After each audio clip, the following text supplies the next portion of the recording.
It's time to share one of my favorite little hacks, taught to me by Anna. You see, many speed reading teachers will tell you to use a pen or a finger to follow along with the text at the speed you wish to read. I mean, sure, this is better than reading without any form of visual pacer, but in my opinion, it sets you up for failure because it gives you the opportunity not only to do short, small fixations in line with the pen, but also to jump back on the text. This is the enemy of speed, and it allows you to maintain very, very bad habits. While you're learning, here's an important rule. Never, ever go back on a paragraph of text because you feel you missed something. If you really have to go back, train yourself that you can go back only after you've finished the whole paragraph and reviewed its markers to see how much you retain. By doing this, backskipping becomes a self-testing exercise, not a safety net. It'll be unpleasant, it'll itch, it'll burn, and it'll drive you crazy not to go back if you feel like you've missed something. But you have to break this habit. This is an absolute game changer. You have to get over this psychological notion that if you lose focus or drift off, it's no big deal because you can always go back. That fallback, that metaphorical net under the tightrope, is going to limit your learning, so just get rid of it. So you have permission to reread whole paragraphs or pages as many times as you need, but never stop and reread in the middle of a paragraph. As anyone who's studied habit change will tell you, one of the best ways to break a habit is to introduce friction, to make it a little bit harder to do that habit, even just a tiny bit. So to break this habit, we train with a card, usually an index card or a folded up piece of paper that covers up the entire page, and we cover the material that we've already read. The card goes not on the bottom, but goes on the top, and we're reading the line below it. If reading on a digital device, we simply scroll the lines so that what we've already read is immediately moved off the screen. The net effect is the exact same as the card or the piece of paper. Now, this is great because it prevents us from jumping back. It adds that level of friction and it forces us to go forward. Furthermore, keeping in mind that we've been training our peripheral vision and now we're able to see details a little further out, this is generally going to distract us, but it's actually better that it distract us with what's to come rather than distract us with what we've already read. It's sort of like a real-time pre-reading mechanism, if you will. Of course, you do not need to read with a card forever, and after a couple of weeks, your new habit will become automatic, and then you can ditch the card. But you might notice, as I personally did, that you like to use the top of the screen as a sort of pacer, and that you scroll in such a way that everything you've already read is cut off by the top of the screen. For now, however, get a card or fold a piece of paper in half in quarters so that it covers your reading material and start using it on the top, covering what you've already read.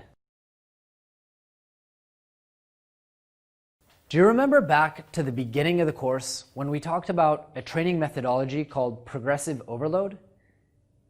Well, to refresh your memory, we explained that it's a method used by weightlifters to constantly push their bodies just to the edge of their limits without going over, in order to stimulate the body to improve without causing injury or unnecessary stress. I want to remind you about that progressive overload because it's at this point in the course that it's going to become especially relevant. You see, many speed reading courses encourage you to read at the fastest pace you can currently understand and then to improve your speed from there. Unfortunately, this is actually a terrible way to learn because you won't push the boundaries of your understanding or subvocalization nearly far enough if you rely on your old habits. Now, when I learned to speed read, Professor Anna sat next to me week after week and actually pushed the card for me at the pace she felt was enough of a challenge. Just like my Olympic weightlifting coach often tells me how much weight to add after observing me. Of course, every time I would look up at Anna and complain that I didn't understand anything at all at that speed. But she would comfort me and explain to me that it's better to push yourself out of your comfort zone and not understand anything, and then to let your comprehension catch up to the speed you're trying to read at. To fall back on the weightlifting analogy, this is like the idea that you shouldn't be lifting at a weight that you can successfully lift 12 times, but rather try for 12 with a weight that you can only complete 4 to 6 times until you can do it 12 times. Now, you don't have Professor Anna there with you to glide the card down the page, and so in order to find that happy medium between frustration and slacking, we're going to prescribe some specific phases for you to practice. We'll get to the phases themselves in just a minute, but for now, I want to explain how you'll be training and how you should be monitoring your progress. As you progress through each phase, it's important to remember that the goal is not to speed up your reading to match your comprehension, but rather the opposite. You want to try and input information at whatever speed you set with the card during the phase you're in. You then will train until your comprehension is able to catch up to that speed. Just like in weightlifting, it's going to take more than 1 or 2 sessions before you're able to catch up. And just like in weightlifting, it's going to cause a little bit of soreness, at least metaphorical soreness. You have to push yourself a lot here. You're not going to feel that you're getting anything out of the text, and that's okay. It just means that you're pushing yourself. But there is a balance here, and it is very important not to push yourself too hard. If your comprehension doesn't at least start to improve after 20 minutes or so of training, you might be rushing yourself. In that case, you need to slow down a little bit so your comprehension can catch up. You can speed up some more on another day. Just remember that high comprehension and retention are ultimately your top priorities, so if you're going to push yourself and your reading speed, do so with a blog or a book where you do not mind the partial comprehension, or opt to reread it again later at a slower speed just to make sure you didn't miss anything. Now, in general, as we mentioned during the lectures about saccades, we are definitely against speed reading software that automatically moves the text for you. Like we said, it's important to learn how to use saccades properly so that you can speed read any information you come across, not just the information you can copy-paste into some silly piece of software. For the purposes of training your attention, though, we're going to lean just a little bit on these tools. Now, there are a few of them ranging from Spreeder to Accelerate or Spritz. You can choose whichever one suits you on your platform of choice, but just note that we don't recommend Spritz because it doesn't allow you to expand the width of a fixation. The rest of these tools are going to allow you to copy and paste text, to specify the speed and the width of the column or saccade, and then they will flash the text for you. This is a great way to test and train your comprehension speed, but again, it is not a replacement for reading content in its original context or via apps like Pocket or Safari Reading Mode. Now, I think it goes without saying, but remember to pause, to create markers, and to review them regardless of what speed you're reading at.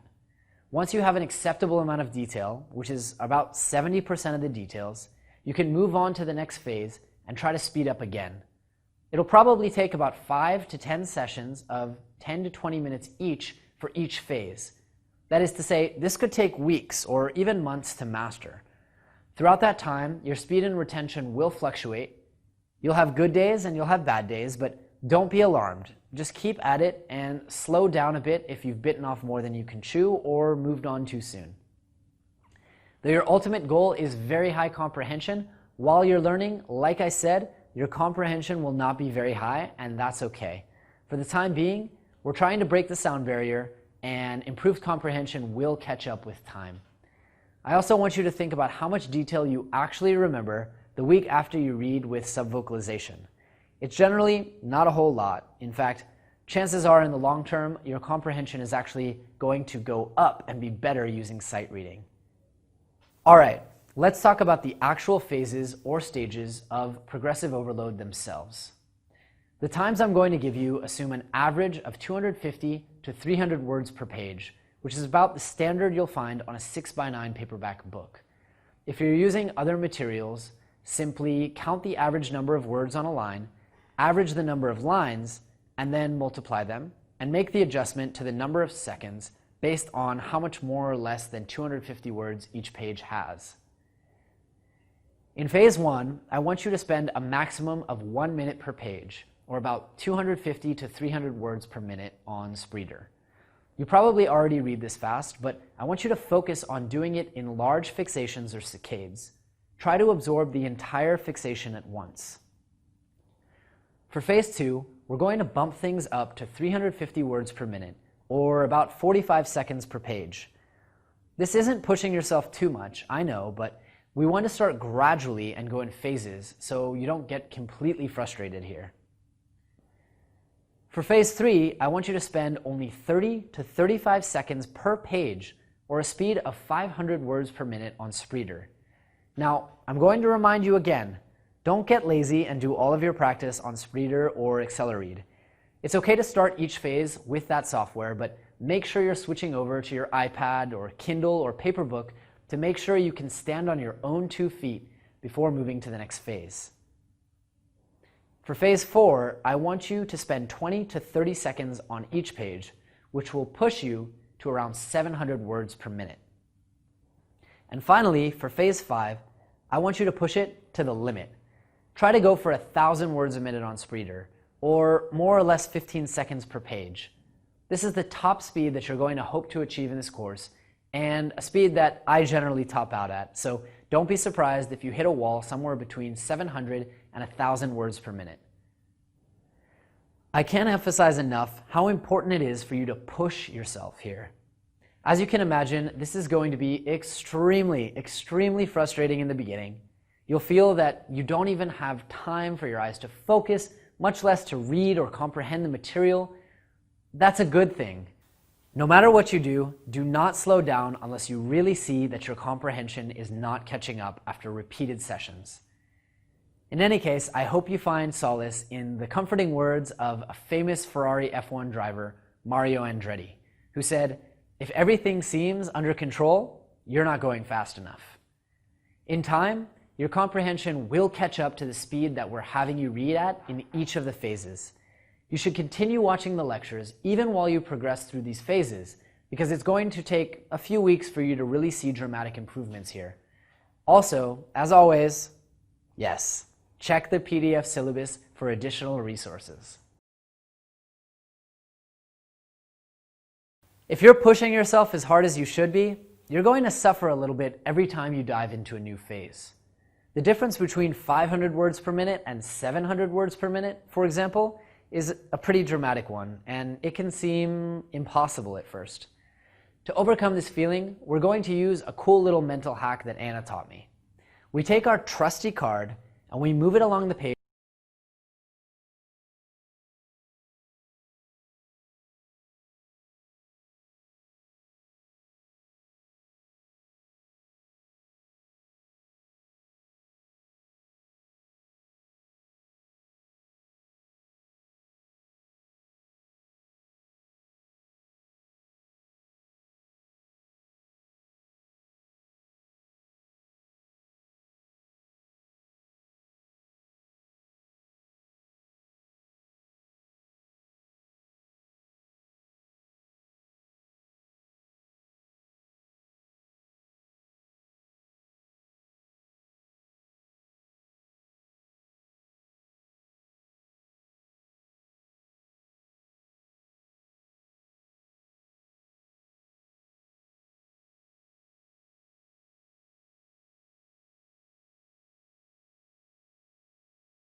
By now, we've mentioned a few times that you will need to pause at different intervals to create and review your markers during reading.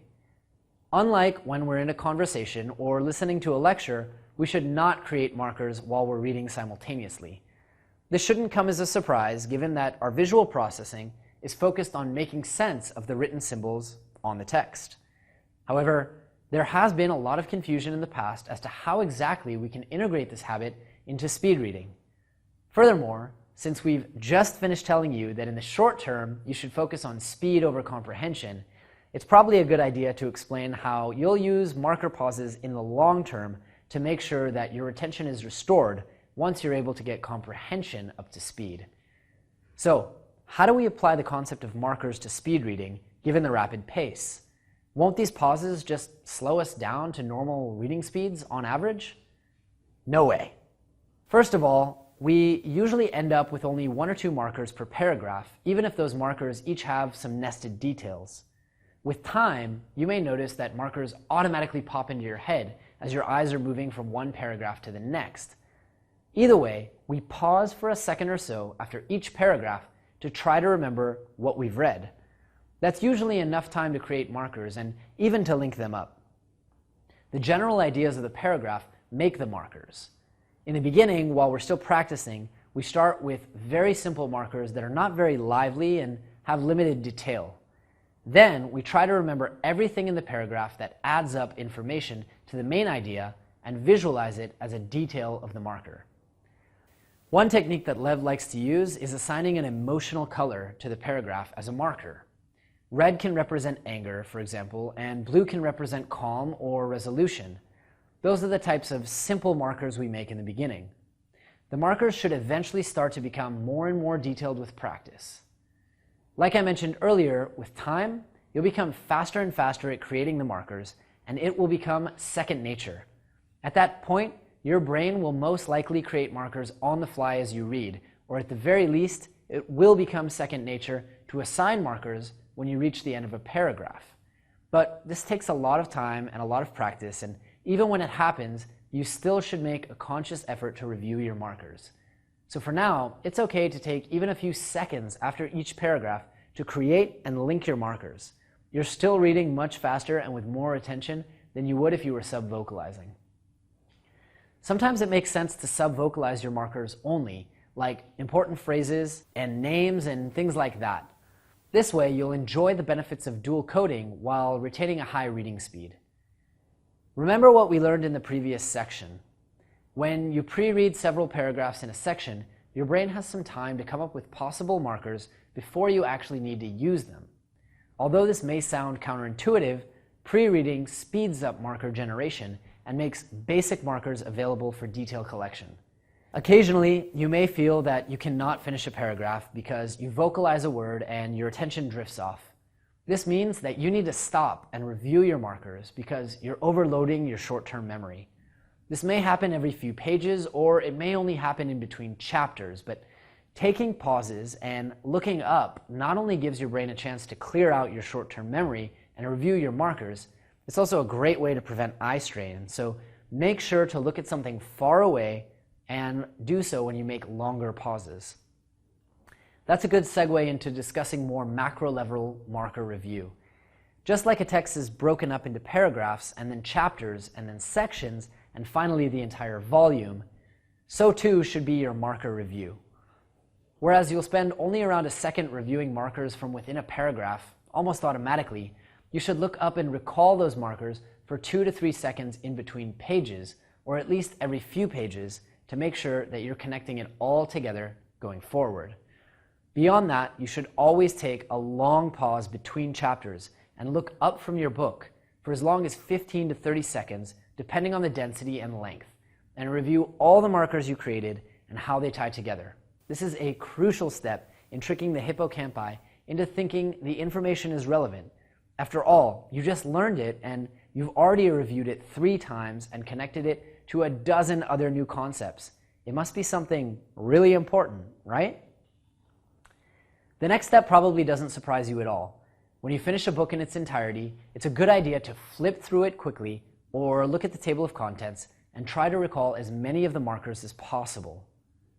If you utilize some of the highlighting or note-taking tips we'll be teaching in the coming lectures, it's a great idea to flip through your highlights or notes and try to vividly imagine the visual or sensory markers you created for each highlighted point.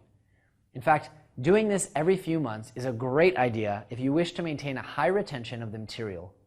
Personally, I like to spend an hour every now and again when I'm in between books, flipping through a few of my favorite books of all time, reviewing my highlights, and thinking about the markers that represent them. Doing all of this will dramatically improve your long-term memory of the information and ensure that despite your speed, you are not sacrificing the quality of comprehension.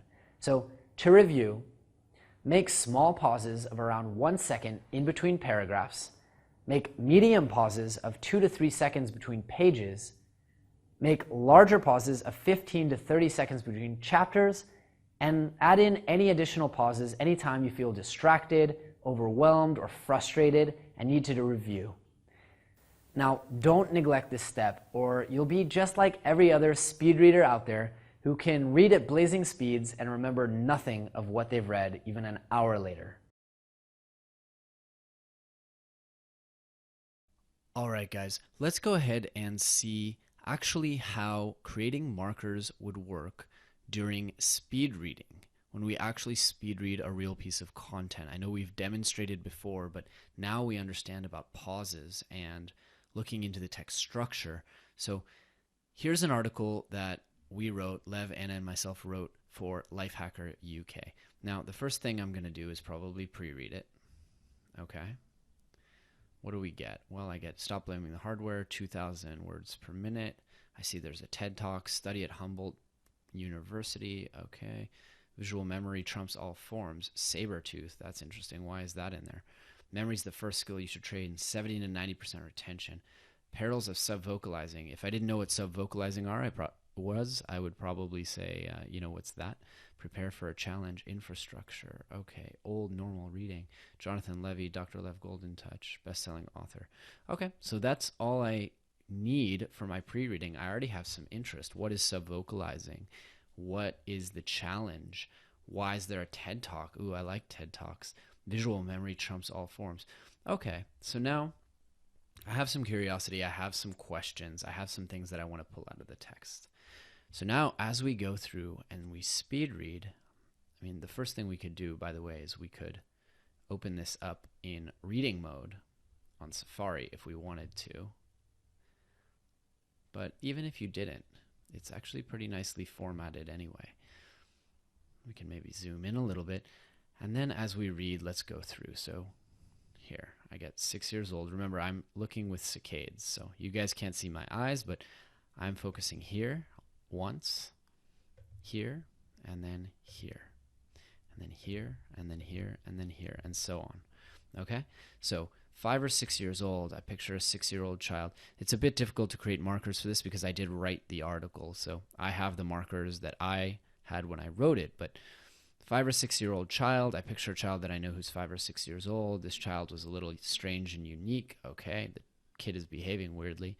Photographic memory. Now, I haven't created these markers until I pause here. So those markers that I described to you, I'm actually going to pause in between the chapter for maybe 0.15 seconds. Something really, really quick.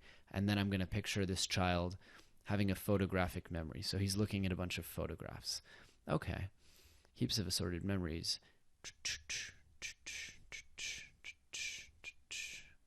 Okay. Great. So, what did we get out of that paragraph? I'm going to let you guys read it in case you're not reading as quickly. I have an image of a teacher. I picked a teacher that was particularly relevant to me in my childhood, and a picture of a mother giving a child a book. And a university assistant. Again, I picture a university assistant of mine sitting in a classroom that I sat in. Okay? And I'm just going to keep going. And I'll keep going that way. Okay? Classroom. All right. Okay. Now I've imagined essentially spending time trying to learn faster. That's a picture of me learning, studying with a bunch of books, and we have Dr. Lev and Anna and 2,000 words per minute. Now, I may not know what they look like, but I can imagine what they might look like, and that can be my marker. Now, by the time I get to the end of this section, what I'm going to do is invest a little bit longer, maybe a second, and I'm going to review my images really quickly and try and link them together, okay? So probably the fastest way to do this, because we immediately realize that this is a story, okay? This is a biographical story that goes in order. And even speed reading, we can realize that, okay? So it starts from childhood and goes all the way up, large part of my youth, and then it goes all the way to where we are today, okay? And so because it's already a story, probably what I'll do is I'll just visualize the images in chronological order, and I'll maybe just put some logical markers, okay? the author met this weird kid, had a weird experience. Then he remembers a teacher trying to help him read more, and a mother buying a book, and then a university assistant. So it becomes a slideshow of images that are all logically connected, and there's cause and effect. He saw this weird thing, so he wanted to learn more effectively. People in his life wanted to help, so they also donated their time and their effort. And then eventually it culminates, leads up to the rest of the story, okay? So I would review, and all that could happen in really a matter of a second, even less, probably less than a second. We could review those markers really quickly just while we're scrolling. I mean, it's going to take us a second to scroll through here, right? And then when we get here, okay, great. And we just continue doing that. Now, when we get to the end of the article, there's a couple things we can do. One, we want to test ourselves. We want to see what we got. So yeah, we'll spend 1, 2, 3 seconds. We'll review all our markers. There's nothing wrong with going back and saying, okay, what did I get here? All right, I have that marker of the 6-year-old child looking at photographs. Great. I have the photo of the teacher. I have the mother giving the book. All right, I have the university teaching assistant.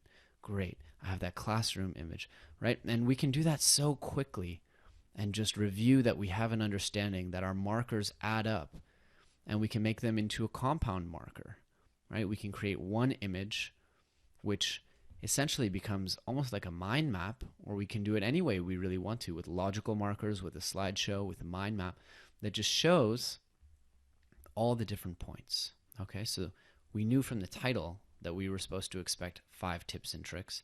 Can we fill out a quick mind map with 5 markers? Okay, so what if marker number 1 is stop blaming the hardware? It's just a nice picture of the brain. Okay, what's a marker of visual memory trumping all forms? Well, could we use the picture of that 6-year-old child with looking at the photographs? Sure, we could use that marker. Memory is the first skill you should train. Okay, can we think of maybe Albert Einstein? Can he be our marker for good memory? Or what's a good marker for memory? Well, mine is Kim Peek. He had 100% memory. Understand the perils of subvocalizing. Okay, I can picture someone reading and their lips are moving while they read, and prepare for a challenge. Okay, I can think of an Olympic athlete. I can think of Rocky. Doesn't really matter what my marker is as long as it has that vivid detail and I can connect it all together. Okay, so the way I would connect this together is I would just have a mind map. I would imagine it with 5 points. Maybe each one of those I could imagine really just spending a few seconds after reading this article, picturing all these different points. And that becomes our first review, okay, our first recall in our spaced repetition. And that one review alone is going to make our attention so much higher. So remember, I'm doing these during the pauses, in between paragraphs, in between while I'm scrolling from section to section. Okay, so it's not happening while I read, and if it is, it's happening maybe as I go from right here to right here. In the upper levels, once I've trained a lot, only then will I really get an image that'll happen that quickly. So that can happen years from now, but in the meantime, it's okay to get to the end of this paragraph and spend 15 milliseconds reviewing and creating a marker. Okay?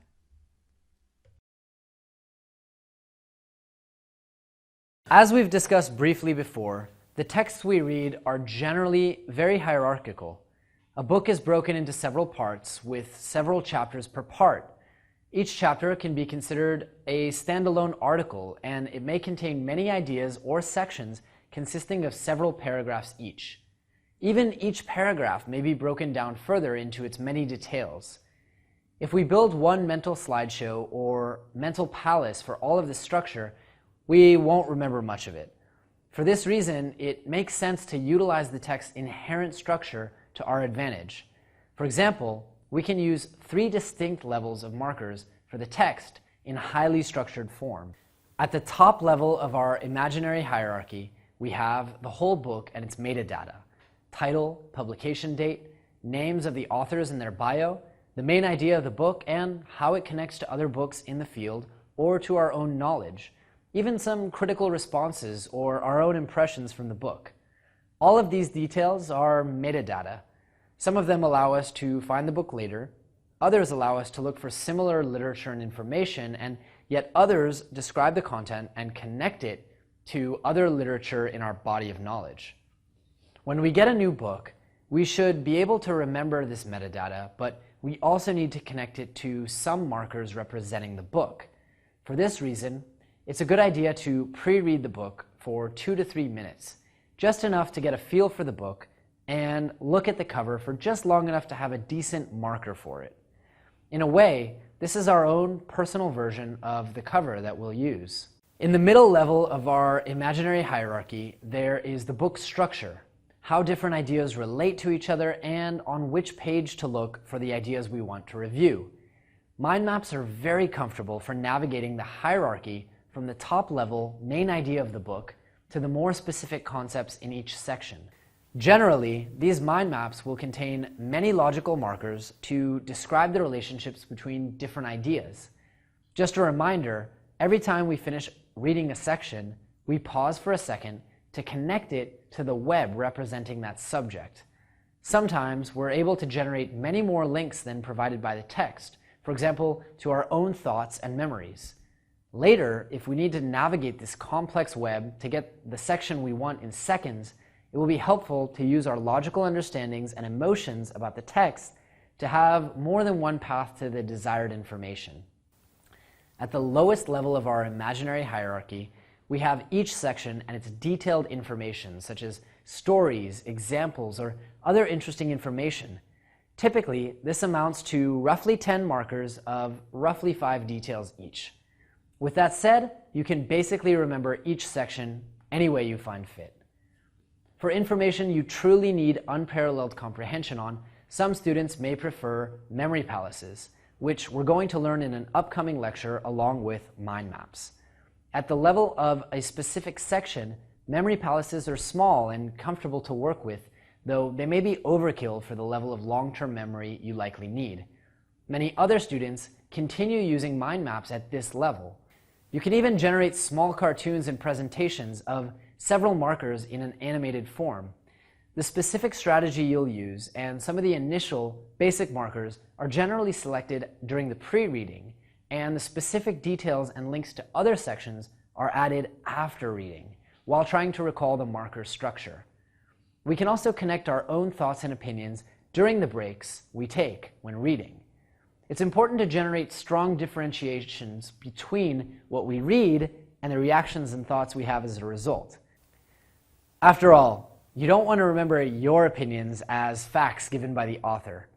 Make sure to visualize your own additions to the text differently, for example, in a different color or with a different emotional marker assigned to them. So that's just about it for speed reading itself.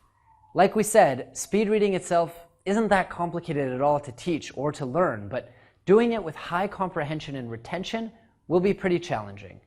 The rest of the course, especially if you're enrolled in our masterclass, will deal largely with techniques to adapt your skills to other disciplines and strategies and tools to improve your long-term retention.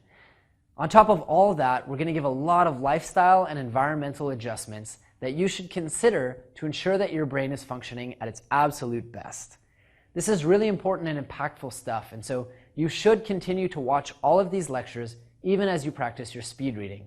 Just remember that you are responsible for being a self-directed learner and for your success or failure going forward, so don't neglect speed reading or marker training just because you've learned about a shiny new technique for learning foreign language words. In order to ensure that you succeed in your self-directed training, we want to set out some guidelines for you. First and foremost, remember to practice as many days a week as possible, with at least 4 practice sessions a week.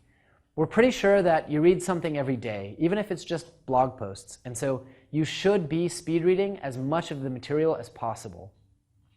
If you're doing something very important for school or for work, you may need to speed read it a few times to get the level of comprehension necessary, but don't let that be an excuse to fall back on sub-vocalization.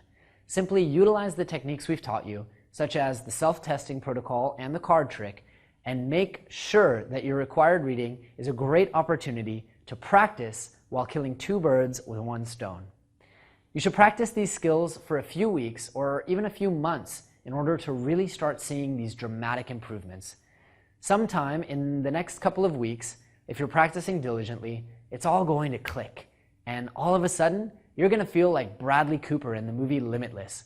You'll be moving your eyes in choppy movements across the page, and somehow you'll be understanding everything that is written, turning pages at a comically fast rate and causing curious onlookers to watch in amazement. When people tell you stories or you listen to the radio, you'll be generating markers instantly without even knowing it, and you'll be linking them to existing knowledge in your densely interconnected neural networks. From my experience, in time, you'll feel that all of your cognitive faculties are dramatically improved and that you have a seemingly endless body of information from which you can draw upon or connect new memories to.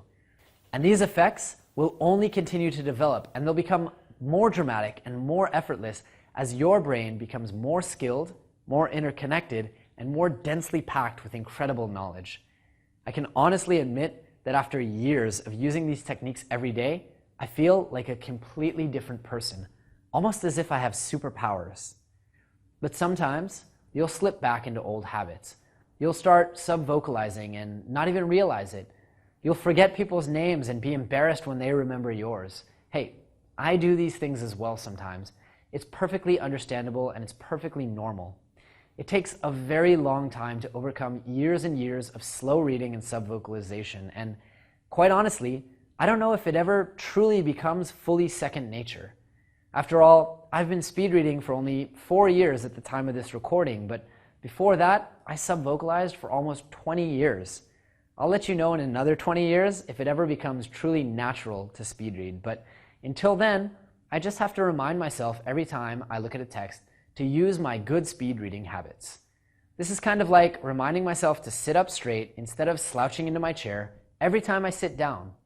Yeah, it takes a little bit of effort and discipline, but it's well worth it. Most importantly, don't lose focus or get frustrated. If you need, you can always return back to the lessons and the exercise and really review the fundamentals. In fact, I strongly recommend you do so. I also strongly recommend you participate in the discussions in the Super Learner Facebook group, or consider joining our mastermind group if you're serious about advancing your skills and receiving lots of individualized coaching and attention from myself, Dr. Lev, and Professor Anna. No matter what issue you're struggling with, there's almost certainly someone else out there who's gone through it in the Super Learner community, and oftentimes they have a unique way to overcome it that will work well for you.